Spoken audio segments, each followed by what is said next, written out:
What's up, faithful? It is your boy, Niner Sickness, with the Niner Sickness Report. Today is going to be fun, ladies and gentlemen, and we have a special guest that I'm going to be bringing on momentarily. I just want to thank each and every one of you for tuning in. Appreciate you guys coming in, joining the show. Get ready for a great show today. We have a great guest. He's not a Niner fan. All right, guys. It's okay. It's okay. It's not the end of the world. He's not a Niner fan. He's actually a rival of the West fan. And we're going to bring him in. And we're going to talk to him. And we're going to get to know him a little bit. And we're going to get to know about his team. And find out how his team is doing. Because listen, guys. The reality is we play in a tough division. We play in the West, where we have to face the Seahawks, we have to face the Cardinals, and we have to face the Rams. The more we know about our enemy, the better. So, as fans, the more we know about the teams that we play against twice a year, how they're doing in camp, is good knowledge for us. So, as I bring in my guests, understand it's about knowledge. Be respectful and enjoy the podcast. So with no further ado, I'm going to bring in my boy, my brother from another mother. He is not a Niner fan. He is a Rams fan. So let's bring him in. What's up? Payo time.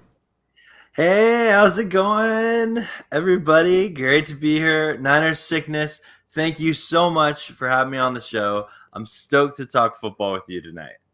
I appreciate it, brother. So am I, bro. So am I. I'm stoked to kind of get an idea of how your Rams are doing this year. The adjustment of Matthew Stafford. You must be excited. A new quarterback. The era of Goofy, that I like to call, is behind you.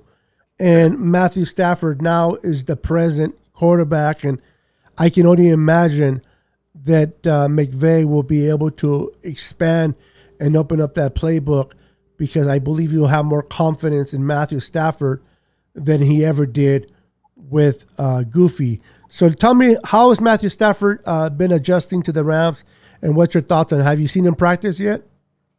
Yeah. Oh, I've been watching like every Stafford camp highlight possible, and I'll say this: he looks great. And that's so cliche, because I feel like everyone looks great in camp. Stafford, though, you can tell like he is well aware the Rams traded a lot to get him. He is well aware that the expectation is Super Bowl. It's not a rebuild like he's used to most of his career with the Lions. The expectation is to win a lot of games and to make it to the Super Bowl. That is not the hope. That is the expectations. I feel like for many years with the Lions, there was just this hope they could like get a wild card or something, right? No, the expectation, compete in the best division in football, the NFC West, try and win the title.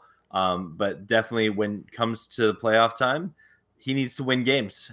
So he's under a lot of pressure, but he's a guy that you can tell thrives in that pressure. Matthew Stafford coming over to the Rams, playing in Detroit, he never really had a running game. He did have Megatron. I give him that, but he never had a tight end, really. He never had a running game, and he really never had a defense that he can rely on. So if he made a mistake, the defense couldn't bail him out in Detroit. And here with the Rams, the reality is your defense, if I'm not mistaken, was number one last year in 2020 defensively. Right. So he's more confident that if he makes an error, if he throws an INT, that your defense will get the ball back to him and give him another opportunity to do better. And your running game did take a hit, unfortunately, with your young rookie. I really looked forward. I really wanted to see him ball out this year. I may not like the Rams or the Seahawks or the Cardinals, but I am a fan of football, and I do love individual players at individual positions. And I had big hopes for your running back. Unfortunately, he went down. So now you have, what is the name of the backup that you have, and how is it? How has he looked, and the Yeah. replacement of your starter? So when Cam Akers was injured, that was a dark day. Really, really heartbroken about that. But we still do have Daryl Henderson, who honestly, like, I'm not saying that we're a better team by losing Cam Akers. That's just not the case. But we still can have a productive run game with Daryl Henderson as the lead back. He's a fast guy, big play guy. He's maybe even got a little bit better pass blocking than Akers was last year. So you like to see that. But we also have some undrafted and drafted, but unproven talent, which at the running back position, you can always have a star that comes out of nowhere, right? And but yeah, definitely looking for Daryl Henderson to lead the way. Otis Anderson, Jake Funk, and Xavier Jones will kind of compete to be the backup and the third back. And yeah, it'll be interesting. What's up, Corey? Yeah, so a couple of people are saying hello. What's up, Royce? Hey, everybody. Rolls Royce is in the house. Alfonso's in the house. Roberto's in the house. Josh is in the house. We got David Williams. We got Corey Davis in the house. We got Alice Yu, my brother, in the house. We have Kay's Stunner Fillmore. What's up, brother? Good to see you. We got my brother Austin Blackwood in the house, representing the red and gold in here. So we're getting to know Payo time, ladies and gentlemen, and we're getting to know a little bit about the Rams. You guys, I believe with Robert Woods, and I'm trying to think of your other receiver. What's your other receiver's name? Cooper Cup. Cooper Cup, yeah. I think those are upcoming. I like those receivers. And I think with adding Matthew Stafford, people I don't know if some people realize how much a difference a quarterback can make in the function of receivers and running backs and the offense completely all the way around. I think golf kind of limit your receivers. And now that you have Stafford and what he's going to do with Robert Woods and Cooper Cup, it's going to be fun to watch. As long as it doesn't happen against our secondary, we're good. But our division is definitely tough, brother. The Rams, everybody, ESPN, all the so-called experts are stating that the Rams are picking the Rams to win the West. The Niners have come from an injury year plagued with injuries. We have the roster. We have the great players at great positions.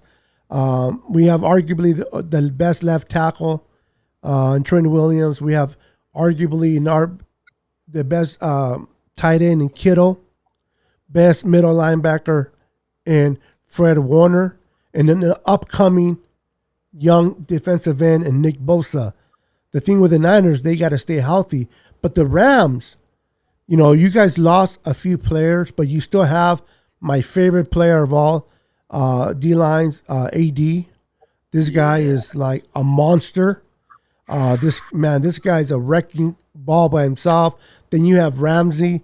As long as you have one good guy in the front and one in the back, everything else can fall into place. But you did lose a few players this offseason.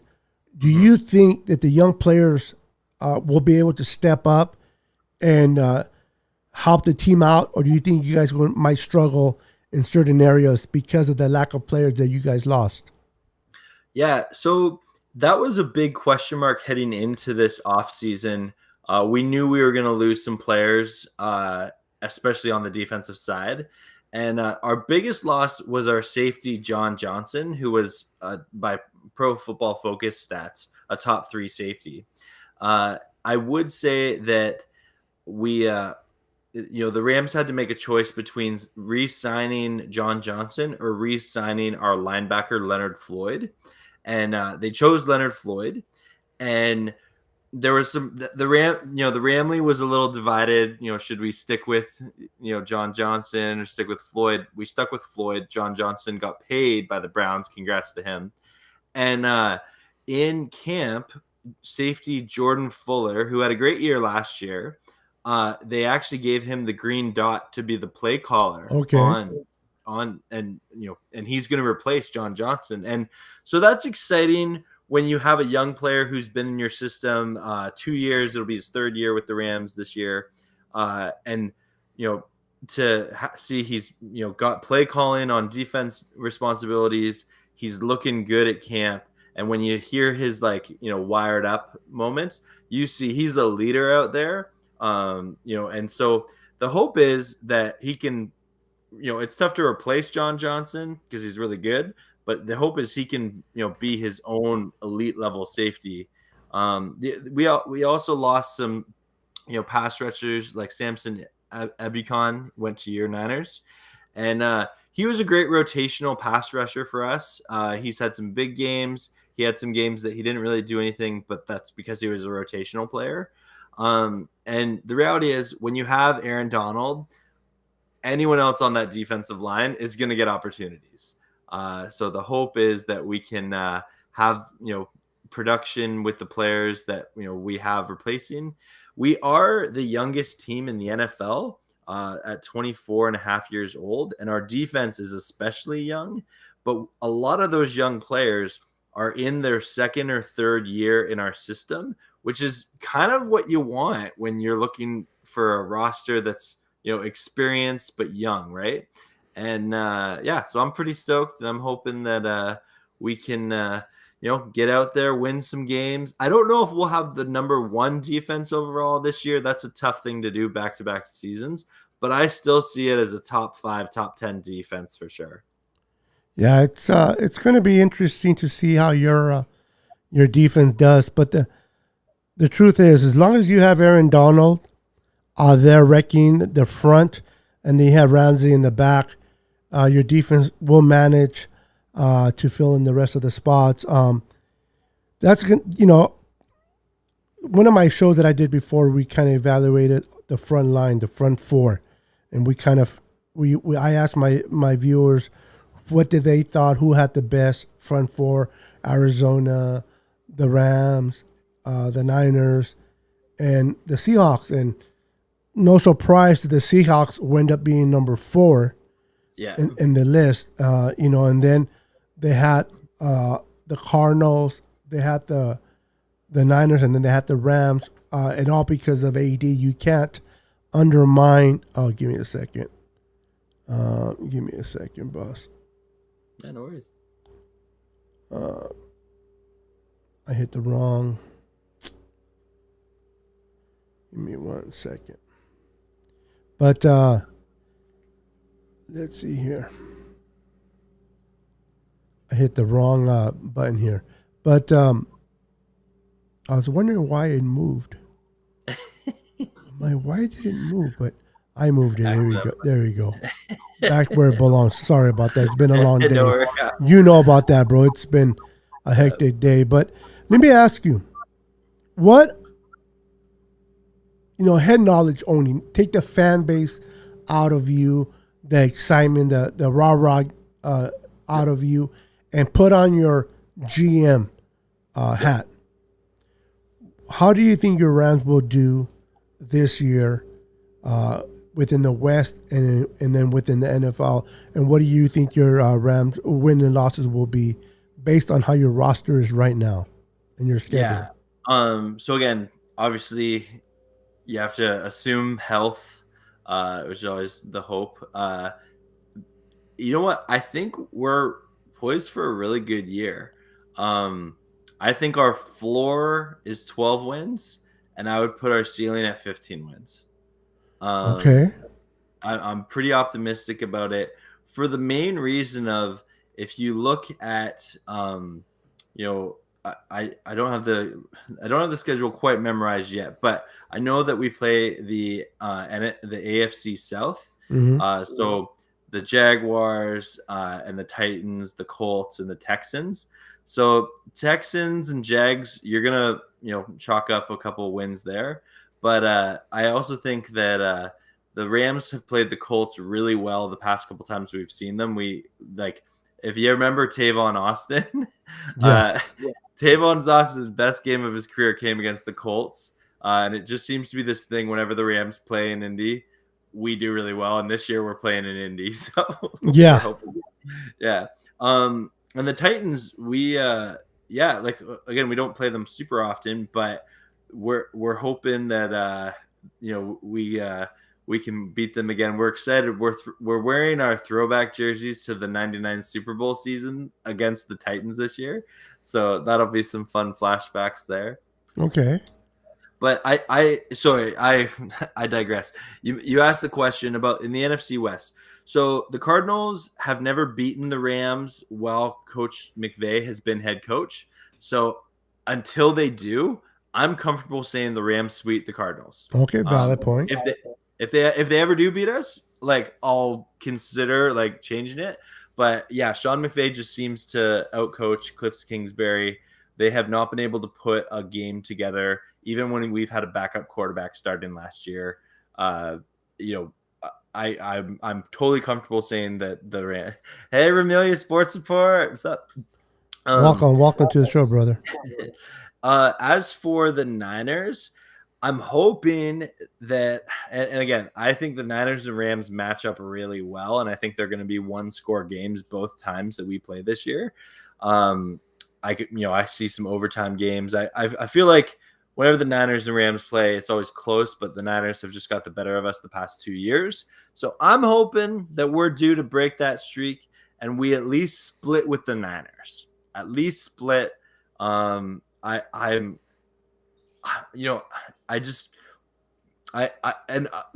Please accept, I say this in the politest way possible. I think that Niners secondary is questionable against our receivers. And it's not just Cooper Kupp and Robert Woods, but also Deshaun Jackson, Van Jefferson, Tutu Atwell. He's a rookie, so we're not exactly sure what we see in him. But I think our offense can get the better of your secondary. And the Niners have just had Jared Goff's number the past 2 years. Stafford doesn't have the same quarterback flaws that Goff does, right? Goff often, when he threw interceptions, it was because someone read his pass, they intercepted his throwing lane, or Goff fumbled, right? There was only one game last year where Goff didn't get a turnover that wasn't a fumble or an interception. And the Niners especially, they were really good at taking away Goff's first and second read, giving him the patty feet, and he would make a mistake, right? And that's a large portion why Nick Mullins beat us. And I'm thankful Nick Mullins is no longer on the Niners. Oh, that makes two of us. I don't want him on the roster either. So I'm glad he's gone. We've been in the Rams for the last 4 meetings. We've been having your number. It's been always Sean McVay versus Kyle Shanahan, strategic playing chess, and we have the better turn, kind of like the way you guys are with the Cardinals. We are with you guys, and then you guys always seem to beat Seattle, have the Seattle number, but yet we struggle with Seattle. So it's funny how the West works out like that. But I wanted to correct a little bit of your statement, and if we get injured, if any of our secondary players get hurt, then you're right. We are in a world of trouble. Yeah. We don't have the depth in our secondary, but Jason Verrett and Emmanuel Mosley have been playing top notch there, have been very good. When they've been on their A game, they've been practicing very well. So me as a Niner fan, and not as a rah-rah guy, but just as a fan of the game, I am very comfortable with Jason Verrett and Emmanuel Mosley, and then K1 Williams, playing the slot. I believe that we can definitely compete with your receivers. I don't think your receivers, again, this is not just me speaking as a fan, but based on the numbers, I believe that those matchups, there'll be good matchups for your receivers, and then there'll be good matches for our D backs, and they're going to battle back and forth. That's what we want to see. We don't want to see. Yep. At least I don't want to see dominance on just on one side all the time. I want to see a competitive game. I want to see matchups where we win some, you guys win some, and that's what brings fun as a fan. The competitiveness of now. The point is, are we going to be able to generate pressure on Matthew Stafford? We've been hearing a lot of great things about D Ford. The reason why we brought Samson from the Rams over, because unfortunately D Ford has been injured the last 2 years. We haven't been able to depend on him. And Nick Bosa got hurt last year. He's coming back from an ACL injury. But D Ford has been looking really good in camp. If he's able to go, even if we don't use him to the max of his ability, even if we use him at 20-25 snaps per game, and we use him at third downs, he'll be able to generate enough pressure to bring our D line. And people are underrating our D tackle Javon Kinlaw. I think he'll be better this year than he was last year as a rookie. I think a lot of rookies struggle because of the whole COVID 2020. So now that we have OTAs, we had mini camp, and now that we have training camp and preseason game, I think a lot of the players will be better. And then DJ Jones is a wrecking ball. Kevin Givens, he's a rotational D tackle.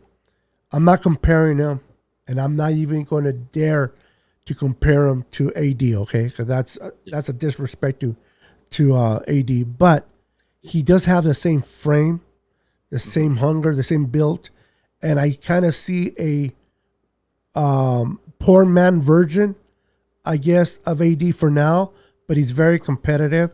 So as long as we're able to put pressure on Matthew Stafford, one thing about Matthew Stafford that hasn't changed, he doesn't like pressure. No quarterback likes pressures, but he gets flustered. He gets very flustered under pressure. So if we can cave in and push the lineman back towards him, we'll be able to fluster him, and hopefully, he'll commit a mistake that will benefit us and help us in that game. But I don't believe that we're going to pretty much beat you twice this year. I think adding Stafford, people don't realize how much the Rams offense is going to look different from last year. People think it's going to look similar with Goff, but I think that it's going to be completely different with Matthew Stafford than with Goff. So how much better do you think your offensive line is now, just with the addition of Matthew Stafford? Yeah. So are you asking for the offense as a whole or the offensive line? The offensive line. Sorry. Okay. Awesome. Yeah.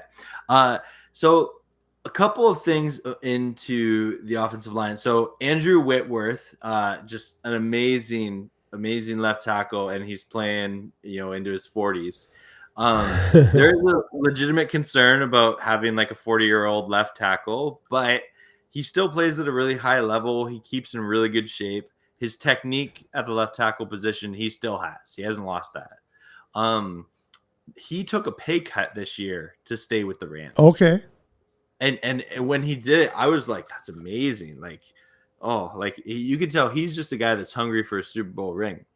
A little bit, I'll give you a little bit of insight. It's funny you asked me this question this week of all weeks. We've had a bit of drama in the Rams camp about our interior offensive line. So to start, going into this year's draft, there was a large, portion of Ram fans, I'd say most of them, and just because the media kept saying, "Oh, the Rams need to draft like a center and guards," right? Like that's what one of their weaknesses are. Well, the Rams didn't draft a single offensive lineman this year, and then after the draft, Sean McVay and Les Snead were both grilled by the media, like it was largely considered why that you would do that. I see Ramillia Sports Report. That's good insight there. Yeah, he's bringing it. I love it.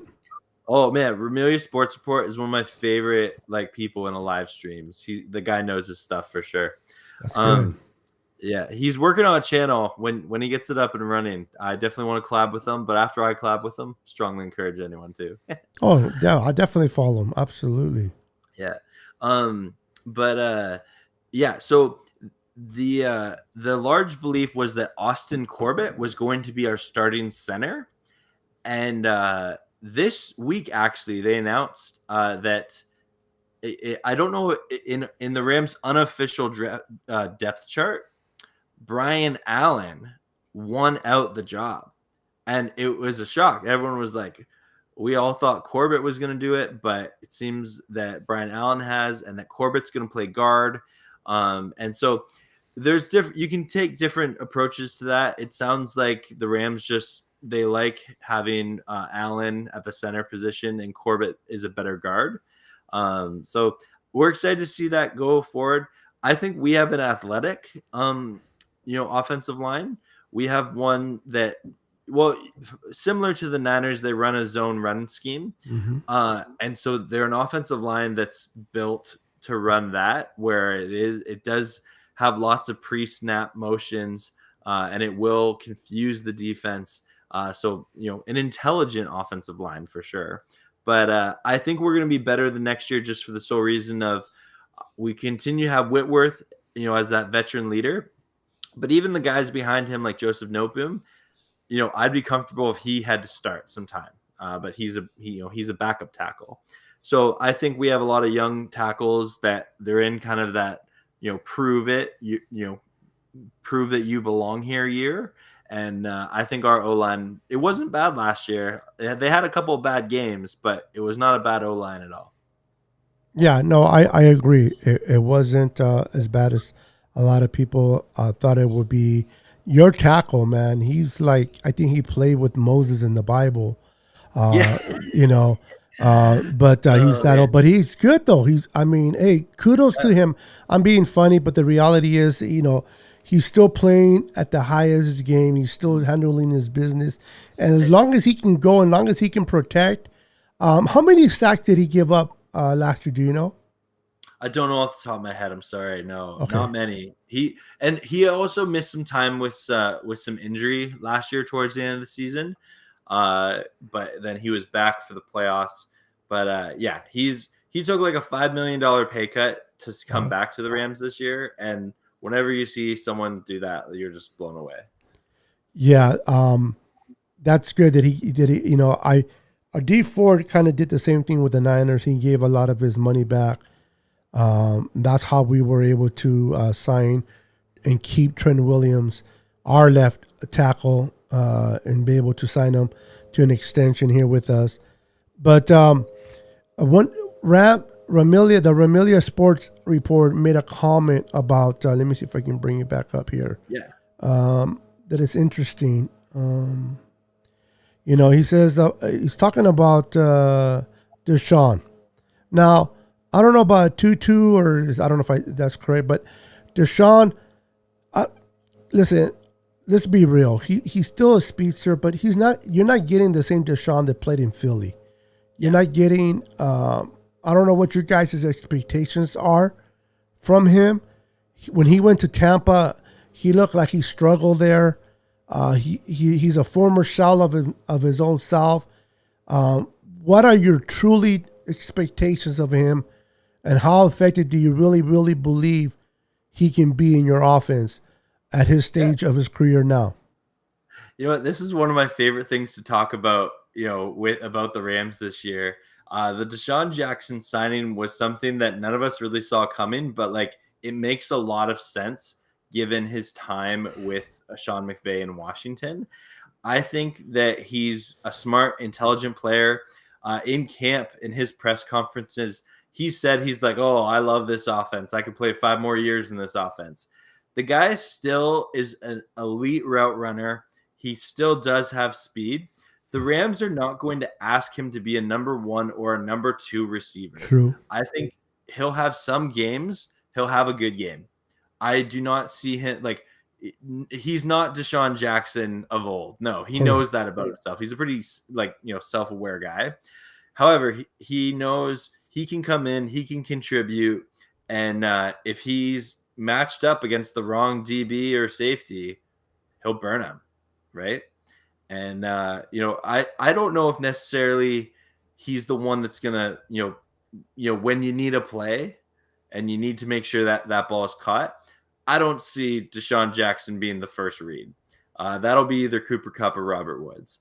However, both Deshaun Jackson and Van Jefferson have had some great highlights coming out of camp. I'm really excited for this upcoming preseason game against the Chargers on Saturday night. The player I'm most excited to see is the rookie Tutu Atwell. That pick is often criticized because he's a very small, speedy receiver.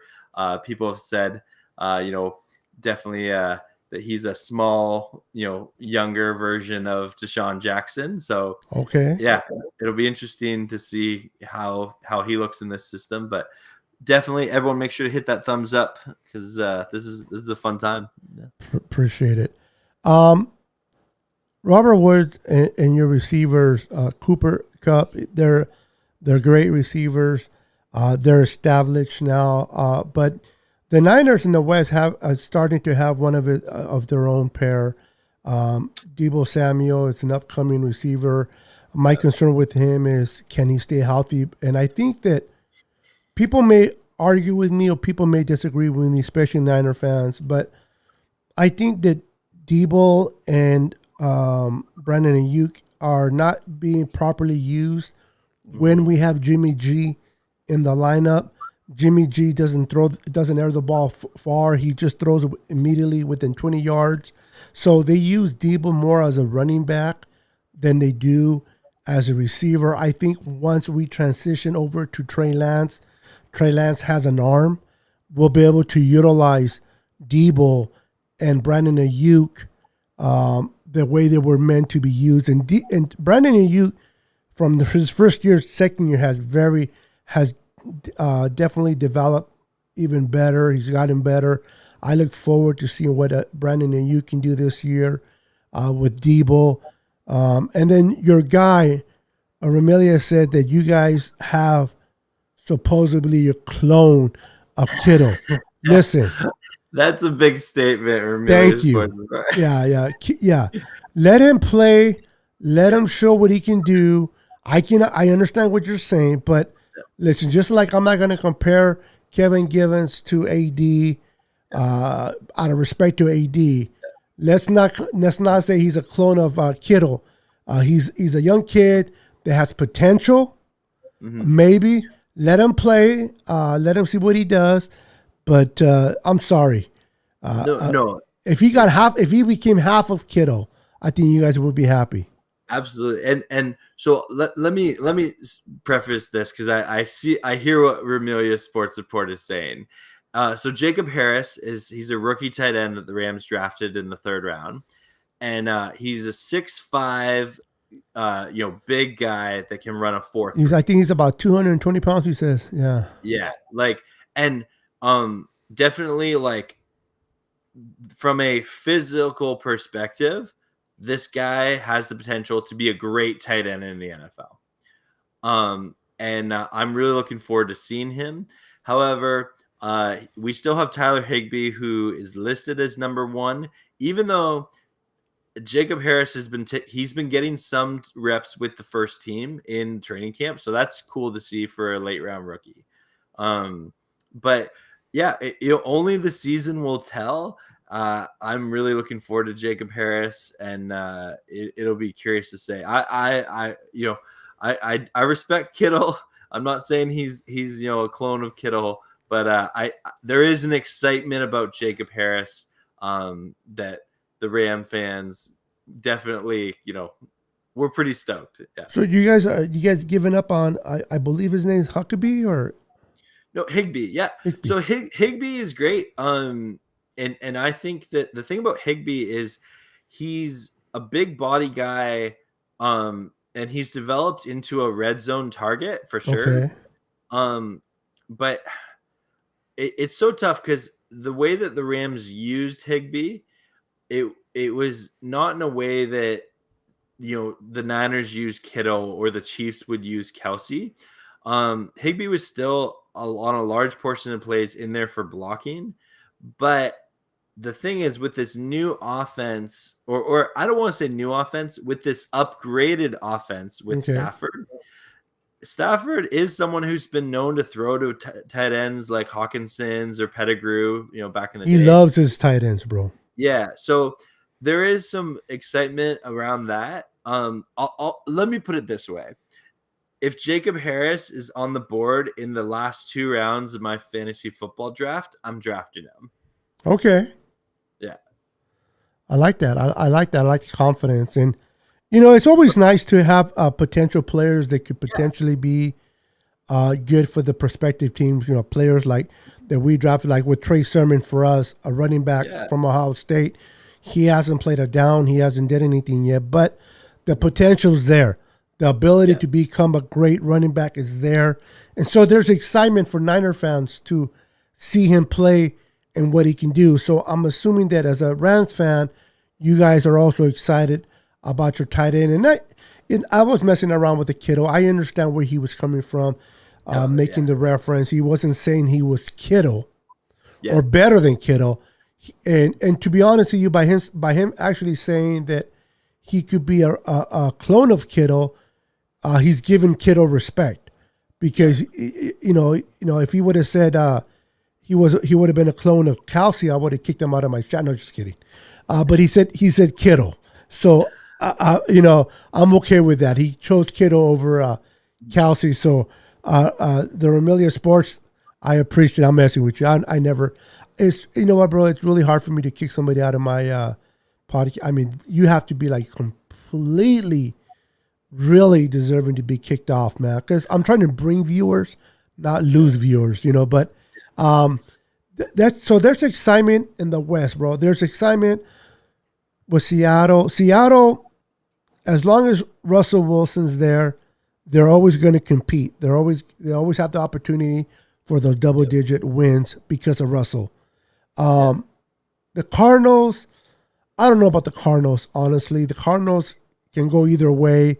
They can win a lot of games. They cannot. I don't know what the Cardinals are doing, to be honest with you, but there's more stability with the Seattle Seahawks, the Rams, and the 49ers, in my opinion. If you don't mind, go for it. There's something about the Cardinals that I love to do with anyone in the NFC West. So let me read to you the Cardinals' first 8 games and give me your prediction of the start of their season. So I'm just bringing up here Cards schedule 2021. Yeah. So just like, this is not an easy schedule, and they have a coach that's on the hot seat. So tell me your prediction for the Cardinals. Okay. So week 1, they're at Tennessee. Win or lose? Lose. Then they're at home. They welcome in the Minnesota Vikings. Win or lose?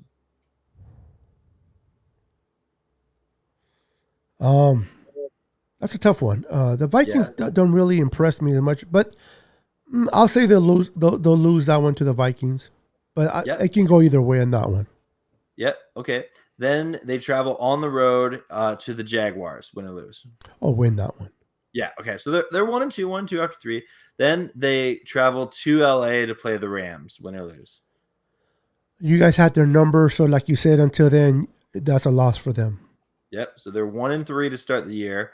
Then the Niners play them in Arizona. Win or lose? The Niners play them in Arizona. Of course, they're going to lose. Okay. Yeah. So 1-4 to start the year. Then they travel to Cleveland to take on the Browns. Win or lose? They'll lose that game. The Browns are very good this year. Yeah. So 2-5, or 2-4 to start. Then they host the Houston Texans. Win or lose? They'll win that one. Yeah. Okay. So then in week 8, it's a short week, and they're hosting the Green Bay Packers. Win or lose? They'll lose to the Packers and Aaron Rodgers. So 2 wins in the first 8 weeks of the season, you just predicted. That's tough. it's a brutal schedule for the Cardinals, and for a coach that's on the hot seat, like if the Cardinals start off 2-8, you're out of playoff contention, Yeah, it's going to be hard. Yeah, very valid right? point. Mm-hmm. Their schedule is brutal. You know what? It's not, since we're talking about the West, and you have the schedule on your phone. Can you bring up the your Rams schedule? I would like to see. Bring up Seattle first. Let's go with eight. Let's go with the 8 games in Seattle, and then we'll do the Rams, and then we'll do the Niners. Kind of get a feel where we're at. So let me write it down. We said that the Cardinals. Where's the pin when I need it? The Cardinals are going to be 2-6. 2-6 after 8 weeks. Yeah. 2-6 for the Cards. Okay.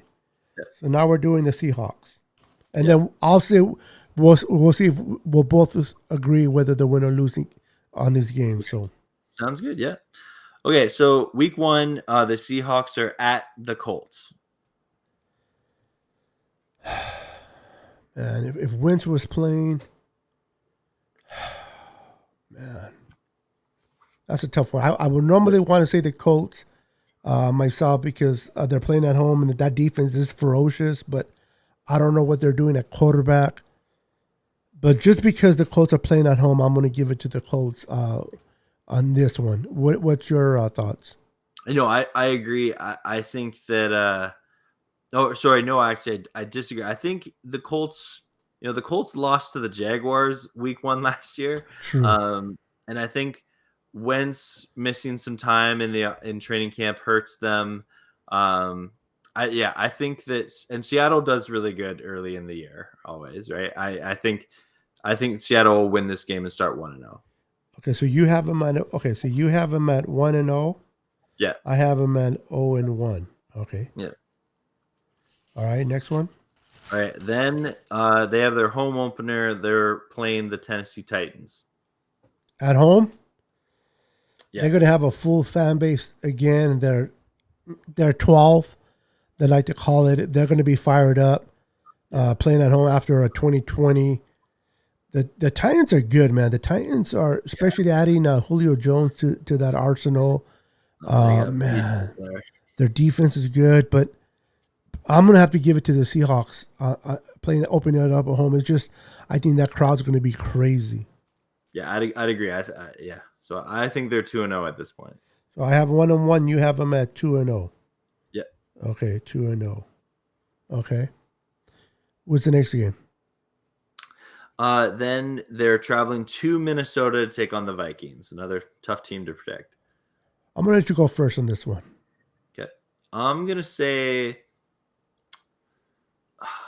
it's just the Vikings seem like a trap game for them. Like that seems like a team that they're expected to beat, but the Vikings can beat them.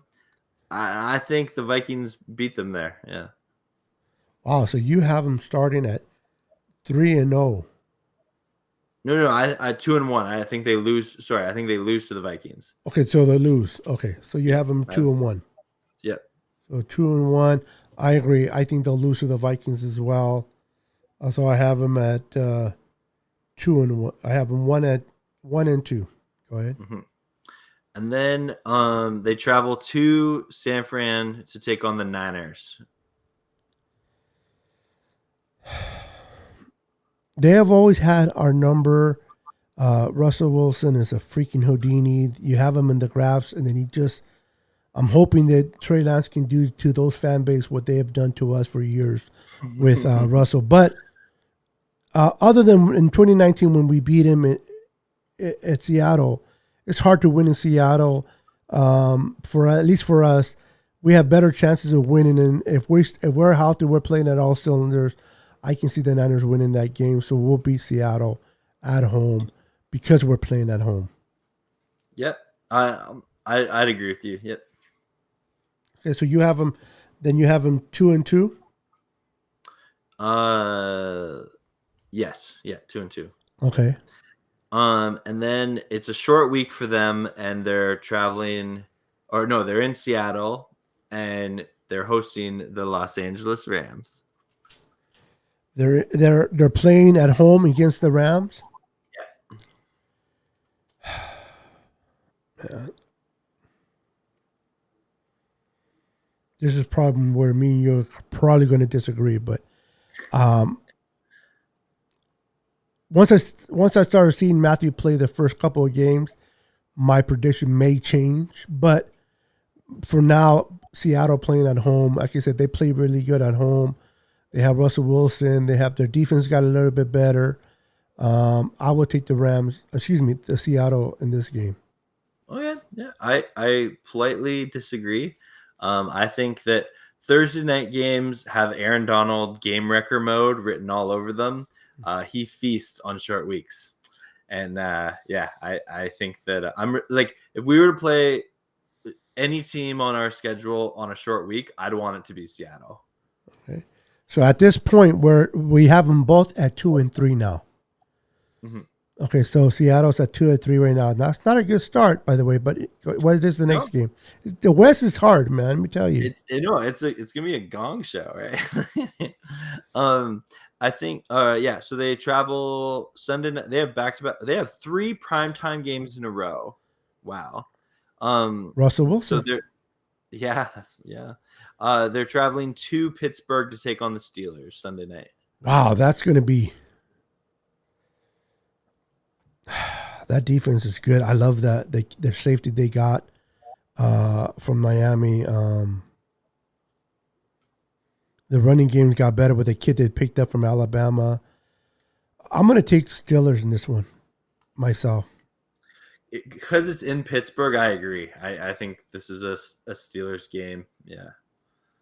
So you take the Steelers? Yeah. All right. So they're 2-4. So not a great. No. Okay. Now they're at home again and they play the Saints.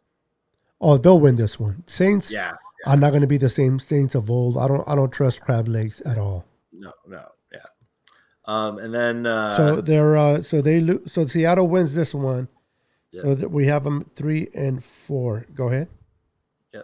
So then week 8 at home playing the Jacksonville Jaguars. They'll win that one. Yeah. So they wind up. So we both agree that they'll be 4-4. Yeah, I could see that for Seattle. Yeah. Wow, they'll be 500. So I mean they're in a better situation than the Cardinals for sure. Yeah. And where they can go from there, we'll have to wait. But that's still 4-4. That's still, we'll find out how your team looks and my team looks to see how it compares to their record. So we'll go ahead and go with your Ram. You know what? You're my guest. We'll leave the Rams last. We'll go ahead and go with my Niners. If you can bring up that schedule, and then we'll leave the Rams for last. So I hate to say that saying the best for last, but because you're my guest, I'll say it. Oh, you're too kind. You're too kind. Okay, so Niners, you start off on the road in Detroit. Jared Goff. We'll win that game. Yeah, I agree. Then you're traveling to Philly, take on the Eagles. It's hard to win back-to-back games on the road, but the Niners have proved that they can do it. They did it in 2019 when they went to Tampa, and then they went to Cincinnati and won it. The Eagles are not as good. I don't trust their quarterback, Hurst. I think the Niners can win that game, so I picked the Niners on that one.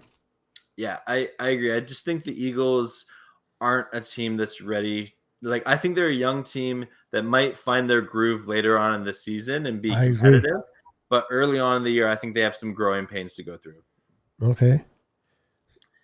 Then the Niners are home opener, Sunday night football, taking on Green Bay. I know Aaron Rodgers is back with the Packers, but if history says anything, when the Niners are healthy and their pass rush is ferocious, we beat the Packers twice in 2019, one in the regular season and one in the championship game. Yes, they beat us last year, but they beat second, fourth string players on our team because of our health. We've been having the Packers number. We know how to dial that up. Kyle Shanahan knows how to mess with LaFleur there. So I take the Niners at home in front of our stadium opener. Yeah. All right. I'm gonna give a little perspective here. I think this depends. I think that the Niners would be smart to start Jimmy G. And I'm saying that as a football fan. And I think if Jimmy G is starting, Niners win this game. If they go to a rookie quarterback, this is a game that I think the Packers are a veteran team that knows how to put away, young rookie talents like that. So if Trey Lance is starting, I think this could be a rougher game for him. And they have a fast linebacking core. Yeah, I think this is my opinion. And before you make your prediction, I don't think they're going to start Trey Lance as a lot of people think they are. I think they're going to implement him in a few games here, and they're going to bring him in certain packages. They're going to start Jimmy, and they're going to roll with Jimmy, but I really believe they're going to dial up some running packages with some RPOs with Trey to confuse the defense, to keep the defensive lineman honest. Is it going to be 10 on 11, or is it going to be 11 on 11? So I think they're going to bring him in on packages, not necessarily start him, in my opinion. Yeah. Okay. Yeah. So I'm going to assume that Jimmy G is playing. And in that case, I think the Niners win this game. So they're starting off 3-0. Okay. Who's the next one? You're at home. Seahawks. We already predicted that we think they're going to win this game. Okay, so we're 4-0. 4-0, good start. Then the Niners are traveling to Arizona to take on the Cardinals. Now, you guys have had the Arizona's number pretty fair. The Niners seem to struggle a little bit with Arizona, but last year with C.J. Beathard and a bunch of our players on defense, we had nobody on defense. And we were in Arizona, our second home, unfortunately, for a whole month because of COVID. And we were still able to beat Arizona. And Arizona needed to win that game. They needed to win that game to stay alive in the playoffs. And we were able to beat them with CJ. So I think with Jimmy and a good running game and an improved offensive line with our center, I say the Niners will win that game against the Cardinals, in my opinion. Again, NFC West matchups are so tough. Yes, because the teams match up well with each other. I think the Cardinals, I think, are going to have. It's so tough with that year, but I think it's going to be like a close game. But I think the Niners pull this one out, 1-score game. Okay. Yeah, and make sure to give me your honest opinion. Don't butter me up. No. When we did the Cardinals, I predicted that they would lose this game. Good. Yeah. I just want your on. Okay, good. No, so man, I'm all about genuineness. And I appreciate that, because I'll be like that with your Rams. So we're both at 5-5, 5-0. Excuse me. Yeah, I could see the Niners starting 5-0, being a hot team that everybody's talking about. You got the nice week 6 bye week, a little early. Yeah, I don't know if it's nice, but I hear you. I'd rather have it around 10 or 11, but yeah. Especially now having an extra game. Yeah, that's tough. True. Yeah. So then primetime Sunday Night Football. You're in San Fran, welcoming the Colts to town. Again, if I don't know if Wentz will be playing, and if he is playing, I don't know how effective he's going to be. Their defense, we got DeForest Buckner coming back to San Fran for the first time. He's going to be fired up to make a statement. But I don't know if the Colts are as good as, their defense is good.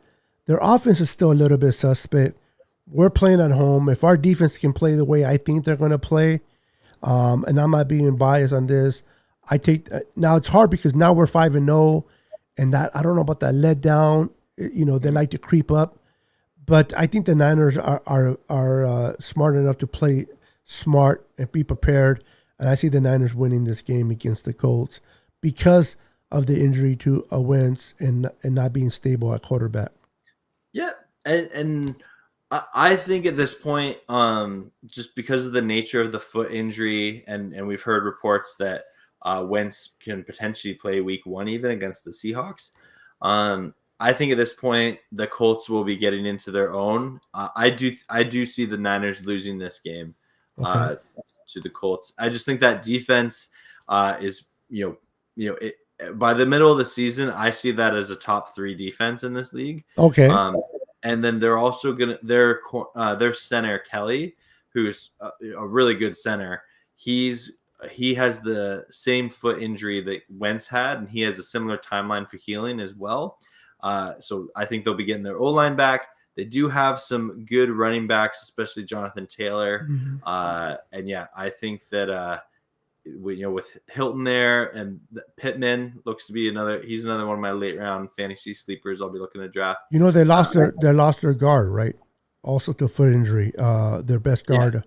So I don't know if he'll be back for that game or not. Was it the guard or the Senate? No, the guard, which is wasn't that guy from they picked up from Notre Dame. Their best guard. I forgot his name. McClinchy's friend from. Anyway, yeah. But Anyway, yeah. But I don't know. I'm standing by it. I think the Colts no, will win this game. Yeah. all right. So they're 5-1, Yeah. and then who do they play next? Then you got you're in Chicago playing the Bears. That one's going to be interesting. The Bears have a good. They don't have a running. Their running game's it's okay. Montgomery's there. Yeah. Montgomery's there. Their defense is good. Dalton, and he's not really that good, but he's good enough to manage. I don't know if Justin Fields is gonna play or not. Oh man, It's tough team to predict. yeah, that one can go either way. We're 6-0, man. We're flying high. I see a letdown, so I'm gonna take the Bears in this game, beating us. I think we're gonna make a couple of mistakes that we're gonna regret, and I think the Bears might capitalize on those mistakes, and by winning that game. Yeah, and I could see it going both ways, but I especially if they are starting Fields, earlier in the year, which kind of looks like he's going to be forced into that role. Because I haven't followed the Bears camp a lot, but it does sound like Fields is outperforming Dalton.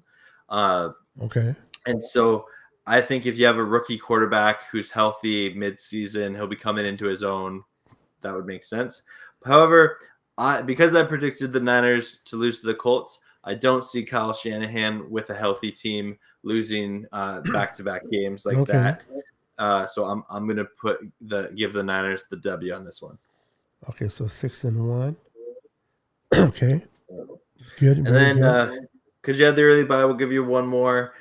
You are playing the Arizona Cardinals in San Francisco.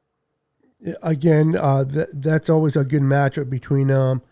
But until they can show me a little bit more on what they can do, especially with their coach and their coach decision making, I'm not really, they have. I'm not really afraid of the Cardinals at all, man. I'm not afraid. And I'm not impressed by them. They added J.J. Watt, but is it the same J.J. Watt of old? No. So I'm not impressed by them. I think they lost their middle linebacker. I forgot what his name was, but he was pretty good, and they let him go in free agency. So I said we win this game, especially at home. Mm-hmm. Yeah, no, I'd agree with that. So we both have the Niners starting off 7-1. Yeah, not bad. And that Bear game, I wanted to lean against. I wanted to go with the win on that Bear game, but I didn't want people to think, I'm like, oh my God, this guy doesn't want the Niners to lose at all. But I think that can go either way. But I can sincerely see the Niners be at 8-0 by week 8. But hey, I'm not arguing a 7-1. If that's the case, that's a pretty good start. That means they're in high cylinder and it's starting to look good. So now let's see what the Rams do. Yeah, I'm looking forward to this. This will be fun. Yes.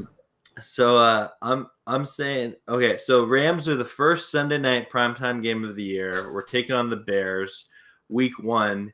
Matt Stafford knows the Bears well. You I think think? that, yeah. I also think this is the first game with SoFi that will ever have fans in it. Like Beautiful besides stadium, by the preseason. way, bro. I think this is the best stadium in the NFL by far. I'm trying to get to a game next year. I live in Canada, so it's hard, but I'm hoping and praying that I can get there for a game this year. Yeah, I know the Cowboys, Jerry World, and I didn't mean to interrupt, but Mhm. was the best stadium, and then you guys came out and just whipped Jerry World's butt. Which you know what? Listen, I dislike the Rams, but I hate the Cowboys. Yeah. So for a lot of reasons. But I heard I got a friend of mine, a big Niner fan, but he lives in LA. He's been to the stadium when they had I guess fans can go and look at it when they had the open, and he says, "Oh my God, it's like the most beautiful stadium." And regardless if you guys play there or not, kudos for you guys for having a beautiful stadium, man. Good for you guys. Yeah, I'm definitely looking forward to seeing it one day for sure. Yeah. And for the game against the opening at home, the excitement. I mean, it kind of sucked that you guys opened it in 2020, where no fans were able to really enjoy. Yeah. So, 2021 is the true ceremony of the stadium opening because the fans will be there. I think the fans will be rocking. Now, I gotta admit though, maybe hopefully it will change, but the Rams fans don't really come to games as much. I know when we played you guys in LA, it was more Niner fans than Rams games. The same thing with Raiders. Hopefully that changes with the new stadium. I think the fans are gonna be fired up to check it out. So I perceive seeing more Rams fans there because of the stadium more than the Rams itself.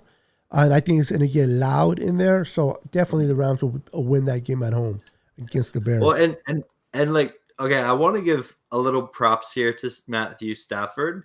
I have noticed a significant amount of like not necessarily Lions fans, but Matthew Stafford fans who just like he's their favorite player who you know how some people they're not necessarily they're football fans, but they don't really have a team, but like there's certain players they like to go Correct. to. So I've noticed a lot of those fans for Matthew Stafford have become Ram fans this year. Okay. Mm-hmm. I got it because I can see that. A lot of fan bases, they're not solid, so they'll follow a certain player. A lot of people thought I was going to follow Joe Montana to Kansas City, which I didn't, but I see your point. I can see a lot. I can see a lot of the Rams gain a lot of fans because of Stafford. You know, I'm not naive to the sense that the Ramley is not the fan base right now that like the Niner faithful are, or Seattle. Let's be honest. 12 man for the no. However, there is a fan base building for the Rams. It's been building for a couple years with the move back to LA. And it helps when you win, obviously. And you have a good team. Under Sean McVay, we haven't had a losing season yet, so that helps. You know what? True. If we're not having number one picks, man, you guys are the masters of no number ones and still being competitive. You know what? My good friend Sheriff Joe Beggs, who's a Rams YouTuber, he says number one picks are for suckers. I don't know if I agree with that, but no. At least from your guys' standpoint, it seems to be true. Like the way I see it, we've been burnt by so many number one picks for so long that like it's working for us, right? And the question is it sustainable long term? That's $1 million question, to be honest with you. And like right now, we're 4 years into this experiment, and we've had a winning record every year. The 1 year we went 9-7. That was an injury-plagued year, as you know. Those are tough years. Yes, but every year we've had a relatively healthy team. We've made the playoffs. 1 year made it to the Super Bowl. So I don't know. We'll see.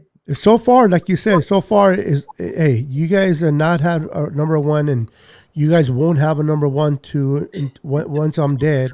I think once I'm dead, you guys, at this pace. But if you guys can be in contention, if you guys are in the playoffs, then hey, more power to you. But your window is, you do have a definitely window that you got to make that play. Hopefully with Stafford, we'll see what happens. So so the Rams open up at home with the Bears. What's your Rams are winning this game, no doubt in my mind. Are you sure? Yeah. I'm just kidding. All right, so who do they play number 2? Do you think they're winning? Oh yeah, I already picked them. Yeah, I was. Yeah. Oh yeah, okay. Yeah. So, Oh, definitely. Yeah. And then we're at Indy in Indianapolis, taking on the Colts. Yeah, you get with Matthew Stafford, that defense, you have that running game. Indy playing at home, and I think we get Indy at a much later time, where that their quarterback might recover. You guys get I don't even know who's there as their backup. So I see you guys beating them at in Indy. I see you guys being 2-0. No, I agree. Yep, 2-0. And then big game in SoFi. We are taking on the defending Super Bowl champion Tampa Bay Buccaneers. That's going to be fun. I'm looking forward to this game. Fun. Yeah. The stadium is going to be rocking. The fan base is going to be crazy. Tom Brady in his 7th championship coming into town. Your defense is going to be good. Their defense is really good. Their running game is good. Their receiving is good. Wow, that's going to be a fun game to watch. Looking forward to it. Wow. That's you know what? I can't disrespect the Super Bowl champions. Mm-hmm. They are the champions, and they didn't do anything to hurt themselves in the offseason.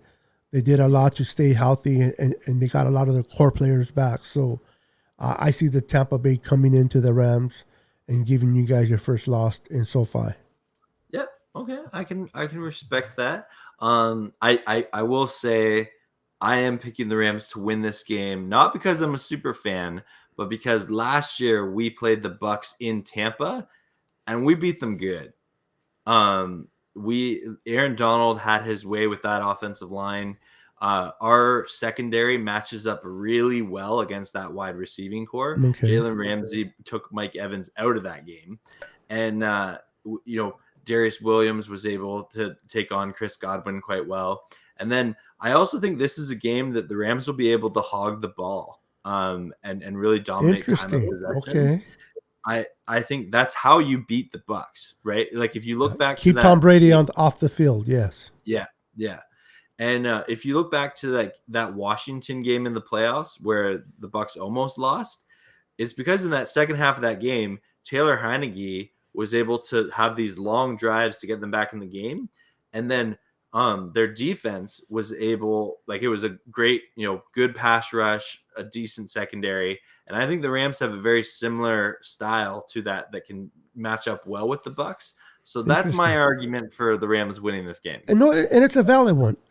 And I like that. I love your explanation of it. I love that, especially like with me, I'm not a Rams fan, so I'm going to just give you my win or loss because I'm not going to be biased. I'm not a Rams fan, but you being a Rams fan and you taking them to win, not only did you choose them to win, but you gave a breakdown of why you think they're going to win instead of just saying, so that shows that you're not a homer. Just because I'm a Rams, they're going to win because I'm a Rams fan. Look at me. But you gave me your explanation of why. And it's a very valid one. You guys do match up very well. That's going to be a game that either for me as a non-fan of neither team, I don't really care who wins. It's just going to be a fun game to watch, me personally. Yeah. But you are in our division, so you know who I'll be rooting for, right? Totally, and I wouldn't expect anything else. Yeah. So okay, so they're 3-0 and they were 2-1. All right, not bad. Still looking good. Yeah. Then we're in SoFi again, and we welcome the Cardinals to town. We've said it before; they haven't beaten us with Sean McVay. I'm giving Rams a win. That's both of us. Yes. So 4-0 for you, and 3-1 for me. Yep. And then short week, we're going to Seattle, take on the Seahawks. As I mentioned before, I think the Rams win this game. Let's see. Let me get yours first. Yeah, and like I said, I take this. I took the Seattle, went to Seattle, so I'm going to stick with that. So it'll be for me it's 3-2, and you have them 5-0. Wow. Yep. Okay. Then we are traveling. So we have a longer week now, thankfully, because we have to travel across the country. And Remelia Sports Rams beat the Bucks at Tampa with Goff, and probably would have beat the Packers with a healthy Donald. Might have went to back Super Bowls with healthy. Yeah, Remelia Sports Report. We've talked a lot about that in different streams about what could have been with a healthy Donald for sure. But yeah, I agree with him. We're beating the Bucks. That was tough last year without Donald. To be honest, I seen him cry, and I don't like the Rams, but I love individual players, and I really felt that the disappointment in him that he wasn't able to help his team out because he has a lot of heart, man. He has a lot of heart. He wanted to give it all. He couldn't, and he was frustrated that his body denied him of what he wanted. Just like his brain says yes, your body says no, and that's a hard fight. I have chronic pain, so I know when I'm laying in bed, my body says, all right, let's get up and have a good day. And then I try to get up, and my body's like, no, you better slow it down there, buddy. So I know that feeling, man. But Aaron Donald definitely has a lot of heart. So very good point to your boy, Remelia Sports Report. All right, so we're 5-0 and 3-2. So you guys have a long week, and you guys go where? Oh, Seattle, right? Travel after Seattle, we travel to New York to take on the Giants. Oh, you guys will win that game. Yeah. The Giants, I'm hoping please. to go to this game. Please. But yeah, we take on the Giants, and looking forward to that. I think Jones is going to be a bust for the Giants. Yeah. In my opinion. At least he's heading that way. Yeah. So, this is one of the biggest games of the season for the Rams. It's in SoFi. It's Matthew Stafford versus his old team, the Detroit Lions, led by Jared Goff. That whole Jared Goff coming back to SoFi, playing this X team, and that whole Matthew Stafford playing against the Lions, the truth is going to be in the hype. It's going to be hyped up. Mm-hmm. But once the whistle blows and the ball's kicked, reality will settle down in the stadium for the Detroit Lions. And they're going to not lose, but they're going to get their butts kicked by the Rams. The Rams are just too good defensively. They're too good offensively. I don't know about Campbell and the kneecaps. Just be careful that you don't lose no kneecaps. Yeah. Facing Detroit, and so for us too, we face them first year. So I definitely take the Rams, and I take the Rams to really put a whipping on them. And sorry, Jeff Goff, but yeah. So live the hype, enjoy the week up to the game, but once the whistle blows, in my opinion, reality will hit quickly. No, I agree. Yeah. So that'll be 5-2 for me, and then you have them 7-0. Yep. Undefeated. Wow, look at it. Those two teams, Niners and Rams. Let me tell you, it looks like there's going to be a playoff game there between them. So be a division race. Yeah. We have one more game, right? Yeah. Yep. And so then we travel to Houston to take on the Texans. Okay, you guys win that one. I don't see you guys. So you have them 8-0, and then I have them at 6-2. So let's say worst case scenario, 6-2. Yep. Okay, still not bad. Above 500, and it'll be behind the Niners by what, one game? Behind the Niners, not bad. If worst case scenario, they're 8-0, they're undefeated, definitely over 500, and they're one game ahead of the Niners, and they're leading the West within the division. Either case, within those 8 games, the Rams and Niners are definitely going to be two powerhouses that looks like they may be looking at each other Maybe in a playoff game, it'll be fun to watch. Man, I'm telling you, between the Rams and Niners, Payo time, it's going to be fun to see how it turns out for both of our teams by the end of the year. Absolutely. It looks exciting, man. I mean, look at both teams. Are they're above 500. They're winning, and they're playing good. Let's just hope they stay healthy. That's the main concern. Yes. And I was hoping that the Niners and the Rams were within this 8 weeks, but that'll be for a different show. But we chose 8 games, and so Yeah. you have them 8-0, top of the division. I have them 6-2, second within the division. We'll see how it turns out.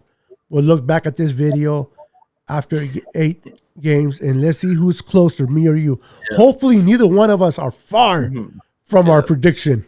Well, as I mentioned before, as we start this, so the team I'm most interested in after 8 weeks is the Cardinals, because if they start off 2-6 and playoffs aren't even in question for them more, does Cliff Kingsbury get fired right away? Yeah. Vermilion Sports Report, I gotta give this shout out. This season is dedicated to getting Big Wit a ring before he retires, and redemption and respect that Stafford deserves, but hasn't gotten, being in Detroit. Hell, to cap off Donald's Hall of Fame career with a Super Bowl win. That would be a great narrative. Yeah. Aaron Donald. If Aaron Donald gets a ring, it'll be great for your organization. It'll be great for your fan base. It'll be great for him. It's sad that the only ring you guys have wasn't even one in LA. A lot of fans, and those that are really Rams fans, they know history. But I had a couple of Rams fans that I argued with, and I'm a Niner fan. They're like, claiming that the Rams did not start in LA. They're like, they did not. They were in St. Louis. They started in St. Louis, and now they're in LA. I'm like, no. You're talking to an old guy here. Yeah. They started in LA, went to St. Louis, won a Super Bowl, and now back in LA. So they haven't won a Super Bowl in LA. So if you want to argue that, that's fine. You have a point. But they're originally from LA. So they're back home where they belong in LA. So if they win it, as long as they don't do it by beating us, I'm okay with it. I mean, we're out for whatever reason. We don't make it. It would suck, and you guys make it. I'm not rooting for your team, but if you guys get there, and if you guys win it, I'll be happy for Aaron Donald. I don't care about Matthew Stafford, to be honest with you, but definitely for Aaron Donald for what he's done in his career with the Rams. I do have to interject a little bit that the Rams actually started in Cleveland. Well, if you want to get technically, yeah, way back in the day, and then they went to. I LA, forgot about that. I forgot about that. Yeah, you're right. Yeah, they did. Yeah, and I think so. The way I always say it, like being a Rams YouTuber, I do often have to navigate that split of St. Louis fans who were hurt by them leaving, and LA fans that have that sense of they belong there. And the way I do it is, so I am a Rams fan. I'm a Rams fan. And Vermilion Sports Report coming in with the history. Yeah, I forgot about that. You're right. I forgot. Thank you for that correction. Again, I'm not a Rams fan, so Yeah. No judge. Just like the Niners started in New York. Yeah, Vermilion would be disappointed in me if I didn't point it out. I'm kidding about what I just said. The Niners did not start in New York. Don't worry. But I have to navigate that, and so I say, like, I'm a Rams fan. I celebrate the golden years of the greatest show on turf. Those were awesome. Those were fun teams to watch, even if you were a football fan, right? Like, you can't deny, like, seeing Marshall Faulk, as Bruce, Kurt Warner. Isaac Bruce, yeah. But also the reality is there were some years in St. Louis that were horrible. Oh yeah, those were fun days. borderline unwatchable football at times, right? I still Well, watch it's all because about perspective, okay? yeah, So for you guys, it was horrible. For yeah, me, it was yeah, enjoyable. yeah, Not just kidding. yeah. But But but no, so you're like right. and like you still have to celebrate like the Yes. guys like Eric Dickerson, Crazy Legs Hurfs, the Fearsome Foursome, Jack Youngblood. Like you have to Oh, like Jack of Youngblood. Oh my yeah, goodness. like you have to respect the history of your franchise, right? Whether Yep. they were in LA or St. Louis, that's part of the Rams history. Jones. What was his? How do they call him? Too tall Jones or Utah Jones, yeah. yeah, yeah. But the Rams have they do have a long history. I used to love Jim Everett when he played for you guys. You guys have your up and downs. When Corey, excuse me, Isaac Bruce and what was the name of the other receiver? Torrey Holt. Torrey Holt, and then Marshall Falk coming over on that trade from the Colts. Man, that was a nice addition. I enjoyed your crybaby coach, cried for everything. Dick Dave Vermeil. Norville. I love him as a coach though. Yeah. I wasn't too much of a fan, and we got him too, and I didn't like him when we got him. But your offensive coordinator, Like Martz. yeah, I was not a. He did great in the greatest show tour, but I wasn't a. I knew it was not going to last. It was just a matter of defenses picking up on his scheme. Yeah, Martz did well for the some years in there. A lot of Ram fans though are always kind of bitter, or there's a bad taste in the way Martz left because he's the one that traded away Kurt Warner, and when moved on to Mark Bulger, which we never really did much with him. First team to employ emblems on the helmet. First team to have all their home and away games televised. First team to win championships in 3 different cities. Yeah, I'm sorry though. I agree with the latter part, but the former part, but I get a lot of Packer fans that tell me the same thing. Packer has what do they have? 12 championships, and then the Bears have 9. I'm like, listen, I'm sorry. There was not that many teams back then. We're talking about Super Bowls. How many Super Bowls? It was did a teams very have? different NFL back It then, was. for sure. It definitely. Yeah. I mean, But the Packers talk about it more. We have all these championships, but who did they really play against? Everybody was. yeah. They didn't play that many teams, and they all were bad. Of course, they were going to pile up those championships. So Well, they didn't have the way you build rosters now wasn't the same back then, right? no, Like the draft used to have 30 rounds or something yeah, to it. yeah, And like 3 weeks of drafting. Yeah, yeah, right. And so it's a very different NFL, that way. But the way I see it, if that's your team, celebrate it. But yeah. you don't necessarily expect other teams to celebrate it. I'm happy for yourself and Niners faithful that they can celebrate their 5 Super Bowl victories. But as a Rams fan, I don't celebrate that. Well, of course, yeah. Right? And if you do, and then I have to congratulations. question if you're really an undercover Niner fan. No. No, I'll say kudos to you, congrats, you won. No, I that. hear you. I hear you. But my 1 Super Bowl in '99 means so much more to me than the Niners winning 5. But that's because the Rams are my team, right? So let me ask you that Super Bowl in 1999, does it mean more than those so-called 3 championships or 2 championships that were won back then? I'd say for me, yes, just because '99 was the year I won, that I became a Rams fan. I remember watching every game as a little kid. It was so electrifying. At any given moment, a play could go for 60 plus yards with that offense, and seeing the Kurt Warner story going from grocery shelf to Yes. MVP, right? And even that Super Bowl, Mike Jones, love him, to tackle Kevin Dyson at the 1 yard line. That will forever haunt Tennessee. Yeah. Ever. And I yeah, so that probably means more to me just because I was alive and I saw it. However, like I want to know the Rams' history, so I'll look back to the championships they won before the Super Bowl era, and I celebrate that. Well, I guess when players, I mean, when you don't have Super Bowls, I mean, if that's the case, Detroit has championships as well. You know what I mean? But talk to a Detroit fan, see if they can care less about them.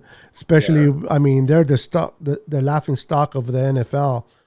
Cleveland was at one point, but Cleveland definitely turning around the corner.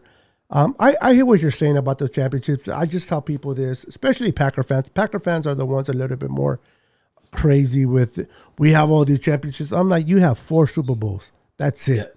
We're talking about Super Bowls only.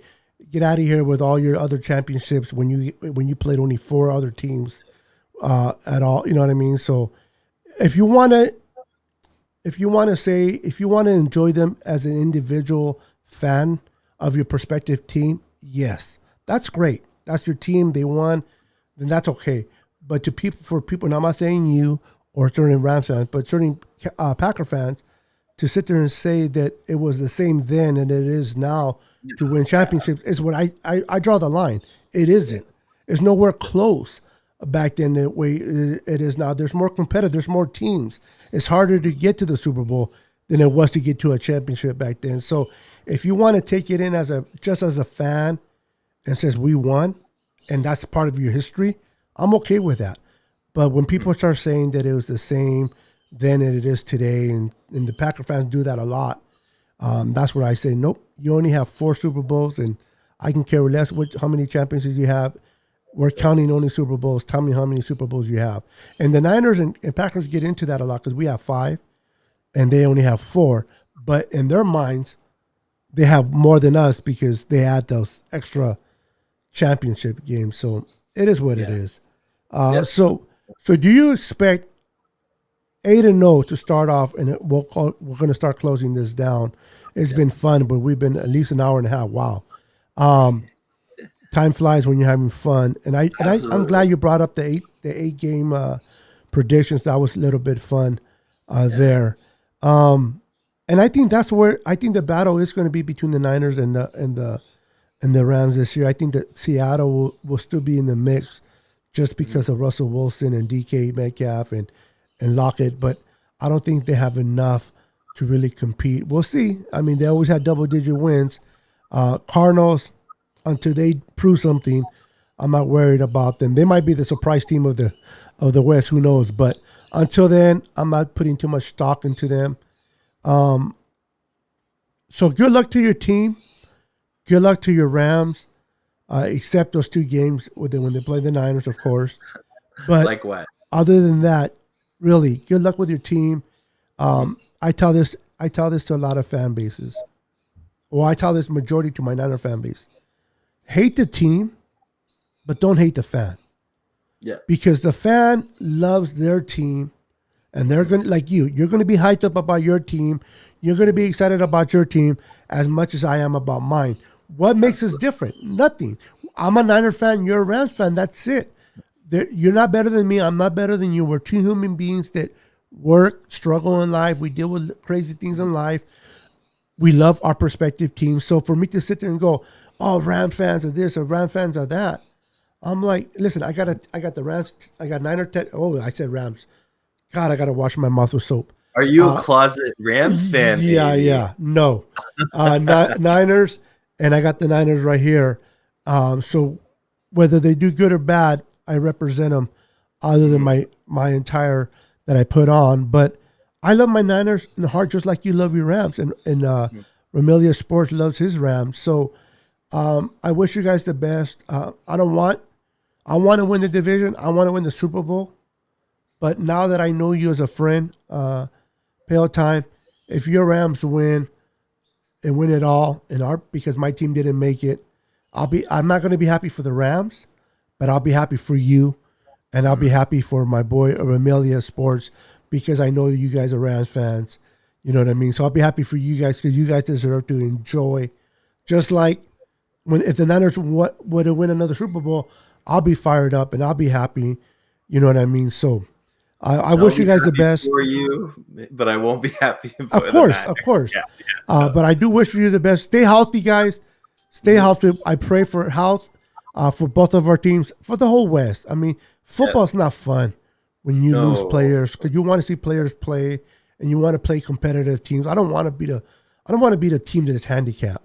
I want to be a team that is playing at all cylinders so that I can take pride and say Best that we versus beat you. best, yeah. That's the competitive in me. So, Payo time, thank you so much for joining my live. Thank you for coming to my channel. It was fun. I enjoyed it. All my viewers enjoyed it. Before we go, please let us know where they can, if Ram fans are watching or Niner fans want to follow you, where can they follow you? Yeah, so definitely check out my YouTube channel. If you just Google or if you just YouTube search Payo Time, you'll find me. And I'm a huge Rams fan, but I'm a football fan first, like I always say. And I do mainly Rams fans, like mainly Ram content, but I do a lot of football content. I collaborate with many other YouTubers of all fan bases, so everyone's definitely welcome. So please hit that subscribe button. You can also find me on Twitter and Instagram. I'm kind of a weirdo, so some of the stuff I post, I'm a pretty random guy, so don't judge me. But I have a lot of fun on social media. I'm an average dude that loves talking football. You'll be funny. It'll be fun for you to know how many people are what we like to call weird. They just don't come out with it. But we all have weirdness in us in our own way, man. Yeah, absolutely. We all have our own weird ways and just in different formats. But that's what makes us what we like to say humans is our ability to be weird and be ourselves, man. And you know what I mean? So again, thank you everyone who tuned in, everybody that watched the whole podcast with us. Thank you so much for supporting Niner Sickness Report. Again, great thanks to you, Payo, for spending an hour and a half with me here today. I love you being here, bro. Look forward to talking to you more during the season. Maybe not on the podcast, but individually through Twitter or other formats, and keeping up with how your team is doing for the rest of the season, brother. For sure. And thank you so much for having me on. This has been a joy. Yeah. Likewise. So stay tuned for a second. Everyone else, thank you for watching. Have a wonderful night, and we'll see you on our next show.